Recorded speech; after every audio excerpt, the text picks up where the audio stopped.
눈의 아들 여호수아는 이스라엘을 이끌고 요단을 건너 길갈에 이릅니다. 길갈에서 여호와 하나님께서 여호수아에게 이스라엘 자손들에게 할례를 행하라 하십니다. 여호수아는 하나님의 말씀에 순종하여 이스라엘에게 할례를 행합니다. 이스라엘은 가나안 입성 후 길갈에서 첫 번째 유월절을 지킵니다.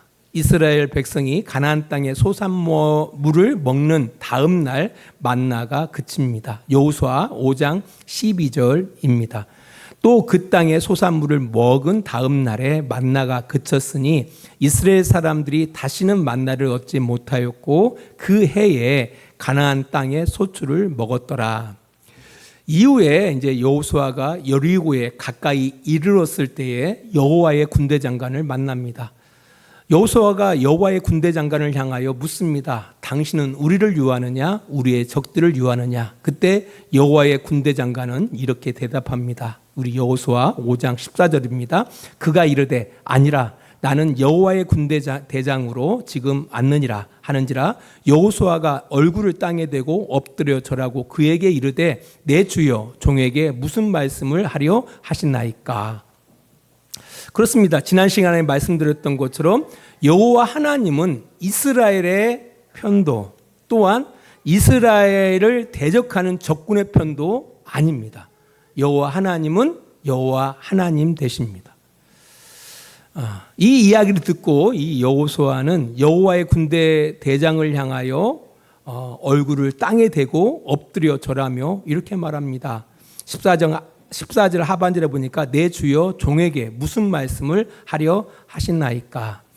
이 여호수아가 여호와의 군대 대장을 향한 그 태도를 바라보면은 종과 주인의 그 관계로 엎드렸음을 우리가 볼 수가 있다라는 겁니다. 그가 엎드려서 무슨 말씀을 하시려 하나이까라고 질문을 한 겁니다. 이에 대하여 여호수아 5장 15절은 이렇게 기록하고 있습니다.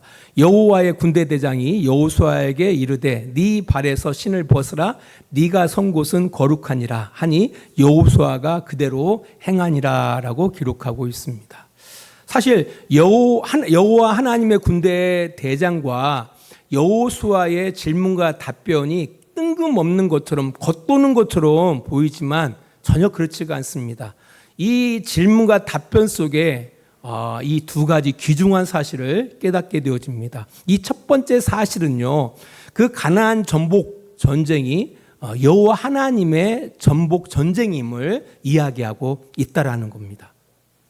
그러니까 그 전쟁을 수행하기 위해서 누구를 보내신 거예요? 여호와의 군대 대장을 보내신 거라는 거예요. 여호와의 군대 대장을 보내셨다라는 거예요. 그러니까 이 일, 그러니까 하나님께서 이스라엘 조상들에게 약속하신 이 가나안 땅의 이 정복 전쟁은 이스라엘의 정복 전쟁이기에 앞서서 하나님이 관여하시는 정복 전쟁임을 이야기하고 있다라는 겁니다. 이제 이것을 우리 한번 좀 더 살펴보도록 하겠습니다. 여호수아가 이끄는 이스라엘이 이제 요단을 건너서 길갈에 진치고 있다는 소식을 여리고 사람들도 듣게 되어집니다. 여호수아 6장 1절입니다. 우리 같이 읽겠습니다. 이스라엘 자손들도 말미암아 여리고는 굳게 닫혔고 출입하는 자가 없더라. 자, 여호와께서는 여호수아에게 그 땅을 너에게 넘겨주시겠다라고 약속합니다. 그런데 여리고를 정복하는 방법이 매우 흥미롭습니다. 여리고 땅을 차지하기 위해서 이스라엘 백성들에게 뭐 창과 활, 뭐 이런 것들을 준비케 하신 것이 아니라 제사장에게 번개를 매게 하고 앞세우고 그 여리고 성 주위를 매일 한 번씩 엿새 동안 돌고 마지막 7날에는 그 성을 7번 돌고 제사장들은 나팔을 불면 되는 일이에요. 전혀 인간들의 어떤 전쟁과는 전혀 다른 양상임을 알 수가 있는 겁니다. 그럼에도 불구하고 여호수아는 여호와의 말씀대로 순종합니다. 우리 여호수아 6장 20절입니다. 이에 백성은 외치고 제사장들은 나팔을 불매 백성이 나팔 소리를 들을 때에 크게 소리를 질러 외치니 성벽이 무너져 내린지라. 백성이 각기 앞으로 나아가 그 성에 들어가서 그 성을 점령하고. 결국은 그 성을 점령하는 겁니다. 또 어떤 사람들은 이게 사실이냐 이렇게 이야기하는 사람이 있는데, 그건 저한테 물어보지 마시고 나중에 갔을 때 물어보시면 되는 일이고요. 성경은 신앙인들을 위한 책이에요. 이건 과학책도 아니고요, 역사책도 아닙니다. 그러니까 성경에서 무슨 역사를 배우겠다 하시면은 잘못 짚고 있는 거예요. 그러니까 성경에서 무슨 과학을 알아보겠다, 뭐 의학을 알아보겠다, 이런 이상한 사람들이 있어요.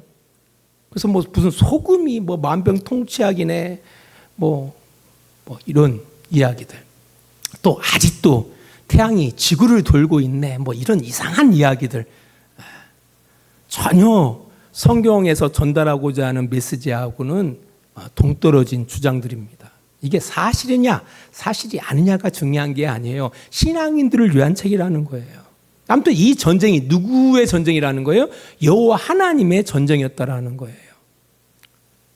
이것을 이 여리고성 이야기가 우리에게 각인시키고 있다라는 겁니다. 실제로 고고학자들의 발견에 따르면은요, 이 여리고성이 실제로 무너졌습니다. 근데 이것은 지금 때가 아니라 이보다 200년 더 전에 그 여리고성이 무너졌다라는 겁니다. 그러니까 그 모티브를 가지고서 신앙적인 이야기를 우리에게 전달하고 있는 겁니다. 아무튼 관심 있으면은 한번 찾아보세요. 그러면 좀 도움이 될 수가 있습니다. 아무튼 이 여리고성 정복 그 이야기는 우리에게 무엇을 이야기하고 있냐면은 이 가나안 땅 정복, 이것은 바로 여호와 하나님의 정복 사건임을 우리에게 이야기하고 있다라는 겁니다. 하나님은 약속하셨고 하나님 그 약속대로 그 일을 이루신 것입니다. 이스라엘의 가나안 정복은 이스라엘의 군사력이나 뭐 이스라엘 가운데 뭐 그 지도자들의 탁월한 지도력에 의한 것이 아니라 하나님이 하시는 일이었다라는 겁니다. 이제 그것을 이야기하고 있어요. 사실 이 가나안 땅은요, 여호수아와 함께 했던 이스라엘 백성들에게는 그 이스라엘 조상들에게 약속하신 어떤 물리적인 땅, 그 가나안 땅이 분명해요. 그리고 여호수아가 기록될 당시 이 책을 읽고 있는 1차 독자들 아시죠? 1차 독자가 누구인지? 바로 바벨론에 의해서 예루살렘이 망하고, 그죠? 예루살렘 성전이 무너진 가운데에서 흩어진 이 유다 백성들에게 있어서는 뭡니까? 다시 돌아가야 할 땅, 다시 회복해야 할 땅인 겁니다. 그렇다면 지금을 살아가는 우리들에게 있어서 약속의 땅, 이 가나안은 어떤 땅일까? 어떤 사람들은 죽어 들어가는 천국이라고 말하는 사람들이 있습니다. 죽어 들어가는 천국. 우리 성도들은 어떻게 생각합니까? 이 가나안은 여러분에게 어떤 곳입니까? 근데 예수님은 일찍이 우리에게 말씀하셨습니다. 회개하라, 천국이 가까이 왔다. 그 땅은 예수 그리스도로 말미암아 시작된 하나님의 나라를 저는 이야기하고 있다라고 저는 생각합니다. 그래서 보고 만지고 디딜 수 있는 어떤 물리적인 땅이 아니라 이미 우리가 경험하고 있는 우리 안에 시작된 하나님의 통치의 영역이라고 저는 말하고 싶습니다. 마태복음 12장 28절은 이런 말씀이 기록되어 있습니다. 그러나 내가 하나님의 성령을 힘입어 귀신을 쫓아내는 것이면 하나님의 나라가 이미 너희에게 임하였느니라. 사람이 귀신이 들리면 뭡니까? 사람이 자기 뜻대로 못 살아가요. 귀신의 힘에 의하여 살아가는 거 아닙니까? 술이 취하면 사람이 자기 제정신으로 살아가는 것이 아니라요, 술 기운으로 자기 인생을 살아간다는 거예요. 모든 영역이 그렇다라는 거예요. 모든 영역이. 귀신 들려 눈이 멀고 귀신 들려 말 못하는 사람에게서 귀신이 떠나가니까 못 보는 사람이 보게 되어지고 듣지 못하는 사람이 듣게 되어지고 말 못하는 사람이 말을 하게 되어져요. 그러니까 비정상이 정상화되어지는 거예요. 안 그렇습니까? 원래 인간은요, 하나님을 의지하고 살도록 창조되어졌습니다. 그리고 원래 인간은요, 하나님 안에서 하나님의 형상을 이루도록 창조되었었습니다. 그게 정상이에요, 그게. 그래서 전도서는 말하잖아요. 인간의 본분이 뭐냐라고 할 때 너희 주 창조주 하나님을 기억하고 그분의 뜻대로 살아가는 것이 인간의 본분이다라고 이야기하고 있어요. 그런데 모든 사람들이 그렇게 살아갑니까? 우리 주 창조주 하나님을 기억하고 그분을 경외하면서 살아가고 있습니까? 그렇지 않잖아요. 오히려 하나님을 떠나려고 하고요, 정욕과 더러움으로 서로 욕되게 하는 삶을 살아가고 있지 않습니까? 요즘 그 비상계엄으로 인한 탄핵 사태로 인해서 저도 손이 잘 안 잡혀요. 빨리 이 일이 끝나야 좀 마음의 안정감이 생길 텐데 아직까지도 좀 불안합니다. 정치를 왜 합니까? 자기 정당을 위해서? 그게 아니잖아요. 국가를 위해서, 국민을 위해서 정치를 하는 거예요. 그게 정상이에요. 근데 우리 주변에, 특별히 한국 사회에서의 그 정치인들의 모습을 바라보면요, 정말 답답합니다. 상식이 안 통해요.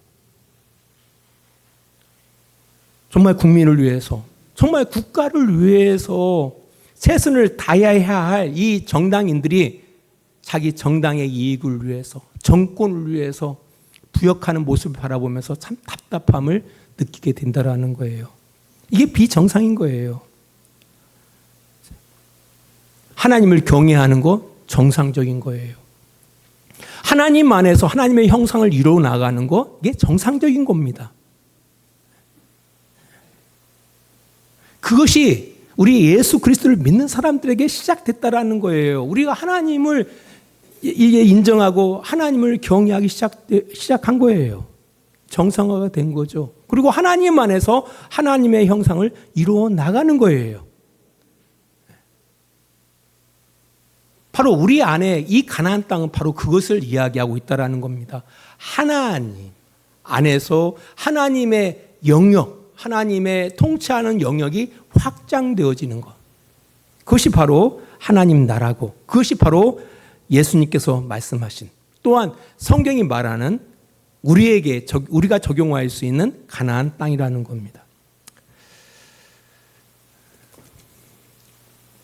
바로 하나님 아버지께서 예수 그리스도 안에서 우리에게 시작하신 일.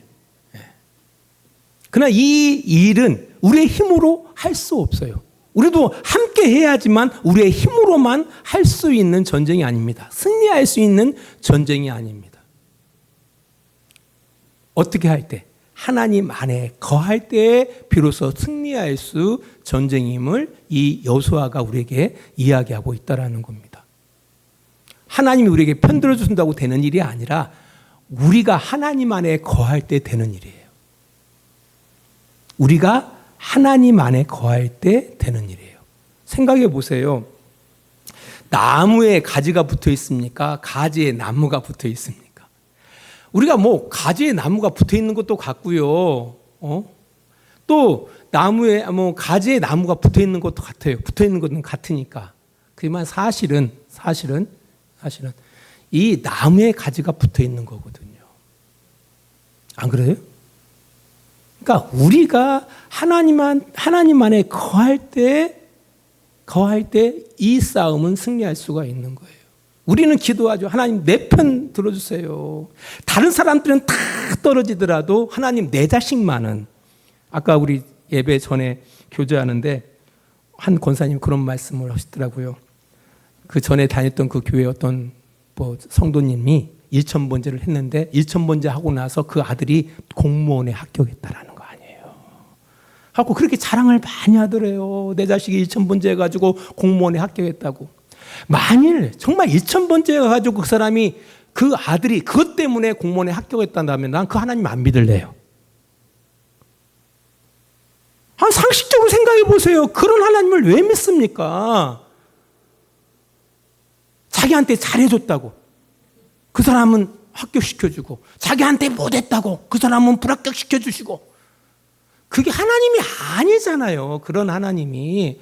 그러니까 참 우리가 어리석어요. 네. 중요한 것은 나무에 가지가 붙어 있어야 돼요. 그죠? 가지에 나무가 붙어 있는 게 그게 얼마나 웃었습니까? 가지에 나무가 붙어 있다고 상상을 해보세요. 그 얼마나 웃긴 이야기입니까? 우리는 그런 웃긴 하나님이 그냥 우리는 이렇게 신앙생활하는 경우들을 우리 주변에서 많이 볼 수 있다는 겁니다. 아니라는 사실을 기억해야 돼요. 그래서 아무튼 우리가 하나님 안에 거할 때 비로소 승리할 수 있는 전쟁이 우리에게도 그대로 적용된다는 사실을 꼭 기억하시기 바랍니다. 여러분들 하나님 안에 거하시는 우리 주양교회 성도들이 되시기를 주의 이름으로 축원합니다.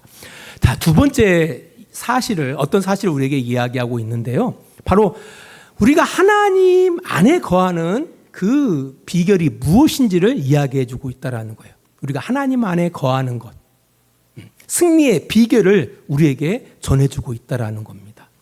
이 사실은 아이성 전투 이야기를 통해서 우리에게 말씀해 주시고 있어요.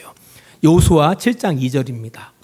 여호수아가 여리고에서 사람을 베델 동쪽 베나윈 곁에 있는 아이로 보내며 그들에게 말하여 이르되 올라가서 그 땅을 정탐하라 하며 그 사람들이 올라가서 아이를 정탐하고 라고 이야기하고 있습니다. 아이가 갓난 아이를 이야기하는 게 아니라 지역 이름이에요. 그 가나안 땅의 지역 이름 아이인데요. 이 아이는요, 여리고와 달리 소규모의 땅이었습니다. 이게 당연히 소규모 병력으로도 넉넉히 정복할 수 있는 작은 성이었습니다. 여호수아는 그 아이성을 정탐하고 온 이들로부터 보고를 듣습니다. 그리고 이렇게 결정합니다. 여호수아 7장 3절입니다.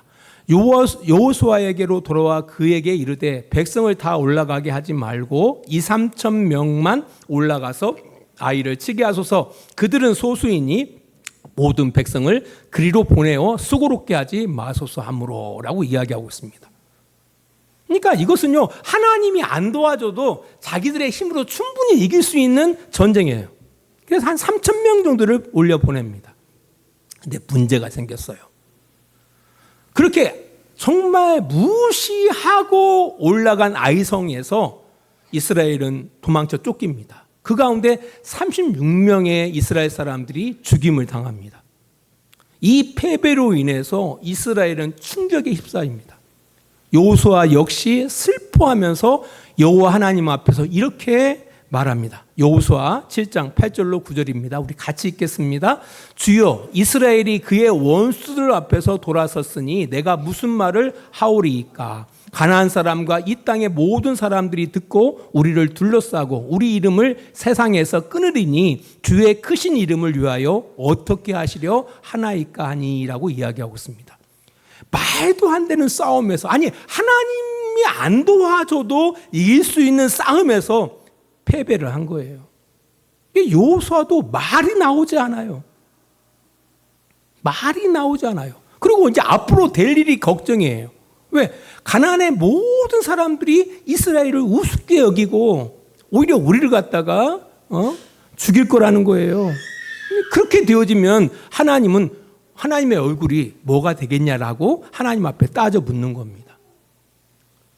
이때 여호와 하나님께서 여호수아에게 나타나 이렇게 말씀합니다. 우리 여호수아 7장 11절 12절입니다. 우리 같이 읽겠습니다.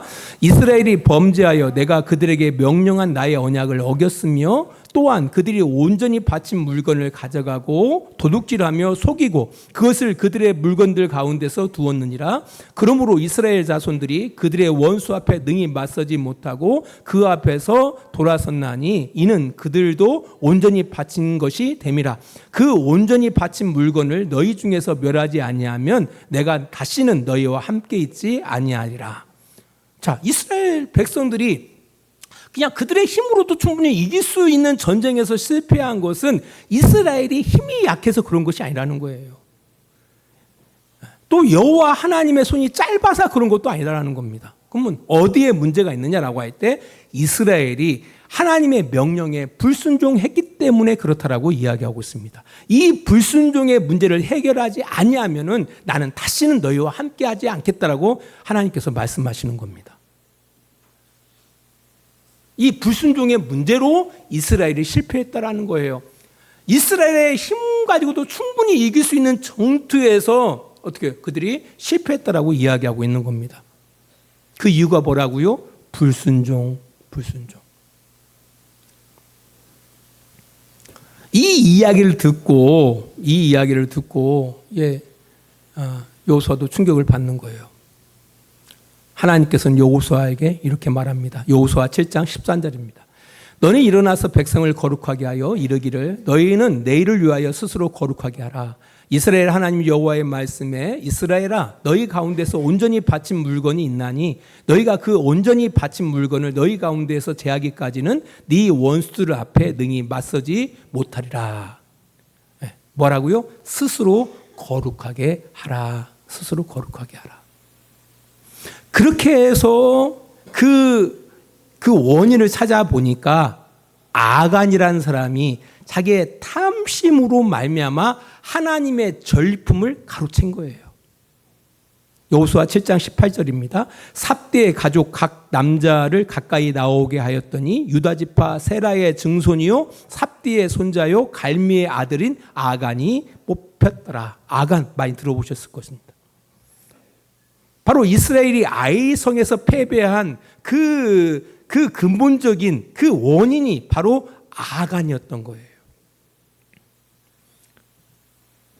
그래서 이 여호수아는 아간이 숨겨놓은 것들과 또한 아간을 비롯한 그의 아들들과 딸들을 돌로 쳐 죽입니다.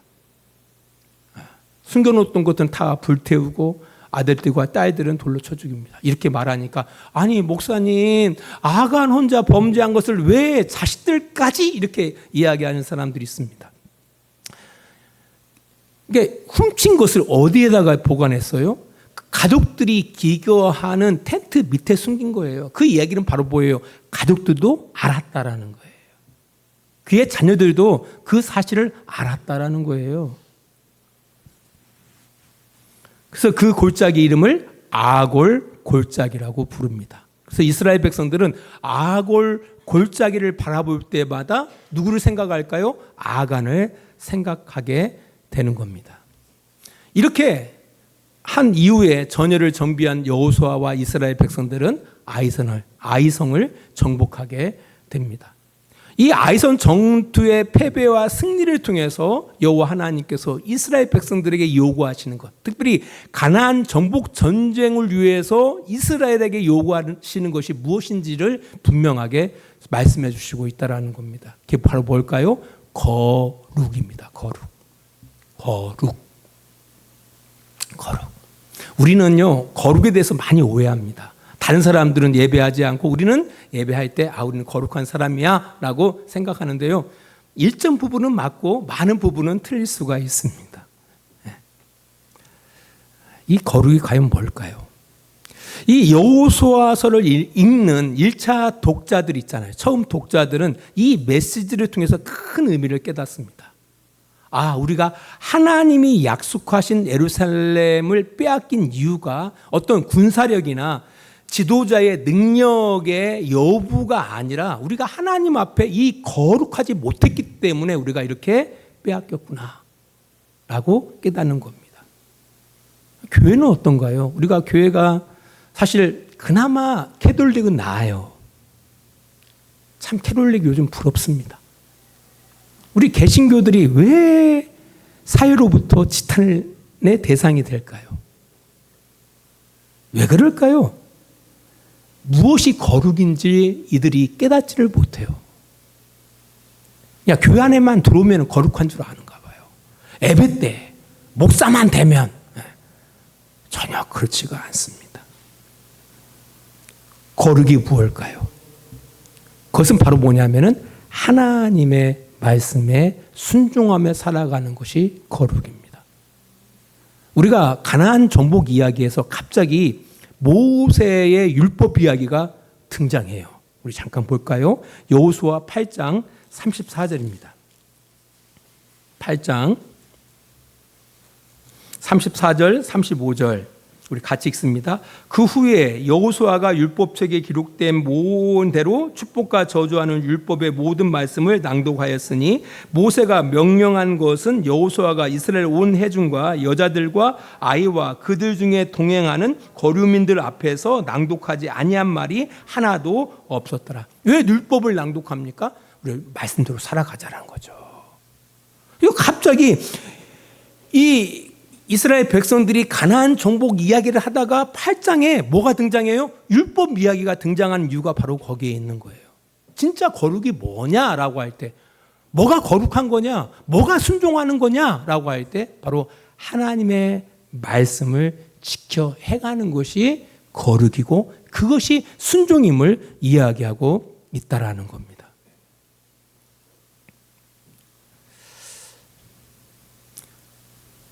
사실 이 말씀은 예수님께서 이미 우리에게도 하시는 말씀이에요.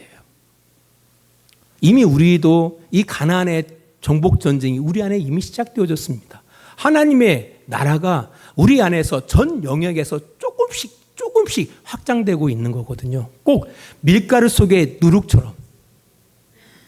이 누룩이 밀가루를 갖다가 조금씩 야금 변화시켜 나가는 것처럼 우리 안에 임한 그 하나님 나라가 우리의 전 영역 가운데에서 조금씩 확장해 나가고 있는 거거든요. 안 그렇습니까? 이게 우리 성도의 삶인 거예요. 그러니까 어제보다 오늘이 나아야 하고요. 오늘보다 내일이 나아야 돼요. 우리의 살림 형편이 나아야 한다는 말이 아니라 우리의 성품이 점점 나아져야 한다는 거예요. 우리의 성품이 점점 우리 주님의 형상을 이루어 가야 한다는 거예요. 이 일을 실패하는 이유가 어디 있습니까? 우리 욕심대로 살아갈 때. 아간처럼 우리가 하나님의 것임에도 불구하고 자식 것인 양, 자기 인생인 양 도둑질하면서 살아갈 때 우리는 하나님의 것이잖아요. 하나님을 떠나 우리가 살 수가 있습니까? 그럼에도 불구하고 우리는 가끔 착각하거든요. 자기 인생의 주인이 자기인 줄 착각한다라는 거죠. 우리의 왕이 하나님이신데, 우리의 주인이 하나님이신데 자기가 주인인 양, 자기가 하나님인 양, 왕인 양, 자기 인생을 자기 법대로, 자기 뜻대로 살아간다라는 거예요. 그래서 뭐 하는 겁니까? 실패하고 또 실패하는 겁니다. 사실 예배의 문제가 아닙니다. 그래서 예수님께서 이미 우리에게 말씀하셔요. 내 말이 너희 안에 거할 때, 예수님의 말씀이 너희 안에 거할 때 너희들이 무엇이든지 구하라. 그리하면 하나님께서 이루어 주신다라고 말씀하고 있는 겁니다. 예수님의 말씀을 지킨다라는 것은 바로 뭐예요? 예수님을 사랑한다라는 거예요. 곧 하나님을 사랑한다라는 겁니다. 또한 형제를 사랑한다라는 것이 곧 바로 뭐예요? 하나님을 사랑한다라는 거예요. 그것이 곧 하나님이 우리 안에서 역사하고 있다라는 증거가 된다라는 거예요. 그것을 통해서 하나님께서는 뭡니까? 그런 과정을 통해서 우리의 삶 속에 하나님의 나라가 점점 확장되어져 가게 하신다라는 겁니다. 이게 개인 문제만이 아니에요. 우리 교회도 마찬가지죠. 이런 성도들이 하나씩 생겨날 때 교회는 변화되어지는 겁니다. 우리의 사회는 어떻습니까요? 그런 교회들이 하나씩 생겨날 때 이 사회가 변화되어지는 거예요. 변화해져 나간다라는 겁니다. 말씀의 교를 맺으면서요. 지금도 여전히 이 가나안 전복 전쟁은 어떤 역사적인 어떤 한 사건이 아니라 지금도 우리에게 이루어지고 있는 사건입니다. 우리에게 이루어지고 있다라는 거예요. 이것을 승리로 이끌어 나가기 위해서는 우리 안에 무엇을? 바로 하나님의 말씀에 순종하는 이 부분이 우리 안에 이루어져야 한다는 거예요. 그것이 바로 거룩입니다. 그것이 바로 거룩이에요. 기도하겠습니다. 하나님 아버지 감사합니다. 2024년도 시작이 엊그제 같았었는데 벌써 24년도의 마지막 주일 예배를 드리고 있습니다. 우리 안에 그 가나안 정복은 얼마나 이루어져 가고 있는지요. 밀가루 속에 뿌려진 그 누룩들이 얼마나 우리를 변화시키고 있는지 우리 자신들을 돌아보기를 원합니다. 이 싸움에서 승리하는 우리들이 되어지기를 원합니다. 이것은 혼자만의 힘으로 될 수 있는 일이 아니라 하나님 안에 거할 때에 승리할 수 있는 싸움임을 기억하게 하시고 하나님 안에서 이 전쟁을 승리하는 그런 복된 우리 주양교회와 성도들이 되어줄 수 있도록 주님 도와주시옵소서. 예수님 거룩하신 이름으로 축복하고 기도합니다. 아멘. 이제는 우리를 사랑하시는 우리 아버지 하나님의 극진하신 사랑하심과 예수 그리스도의 십자가의 은혜하심과 성령의 감화와 감동과 지키시고 인도하심이 오늘도 시간을 구별하고 하나님 앞에 예배하며 하나님의 거룩한 백성들로 이 땅 가운데 살아가기를 원하는 귀한 성도들과 그들의 가정과 직장과 사업장이 다 되어지기를 예수 그리스도의 이름으로 간절히 축원하옵나이다. 아멘.